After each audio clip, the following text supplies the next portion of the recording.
ఏమండి, డాక్టర్ గారు వస్తే మందులు తీసుకోండి. లోపల అన్నం వండేసి పెట్టాను, తినేయండి. సరే, నేను ఇప్పుడే బయటికి వెళ్ళేసి వస్తాను. సరేనా? నువ్వు జాగ్రత్త. సరే అండి.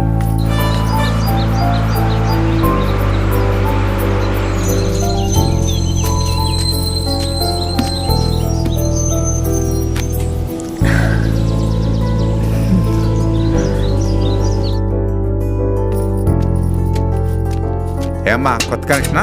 అవునన్నా. కరెంట్ బిల్ తీసుకెళ్ళి లోపలికి వెళ్ళి సంతకం పెట్టాము. సరే అన్న. సాయంత్రానికి అయిపోద్ది. అలాగే.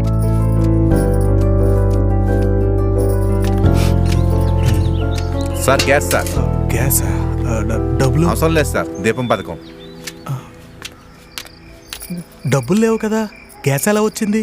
చంద్రన్న దీపం పథకం కింద గ్యాస్ బండ ఉచితంగా ఇస్తున్నారు. ఇంకా ఆడబిడ్డ నిధి పథకంలో 1500 ఇచ్చారు. అంతేకాకుండా చంద్రన్న మహాశక్తి పథకంలో బస్ ఎలాగో ఫ్రీనే. ₹1 ఖర్చు లేకుండా తిరిగి వచ్చేసా. ఇదిగోండి, ఈ 500 మీరు ఉంచండి. డాక్టర్ గారు వస్తే మందులకు ఇచ్చేయండి. ఈ ₹1000 ఇంట్లో ఖర్చులకు వస్తాయి. సరే.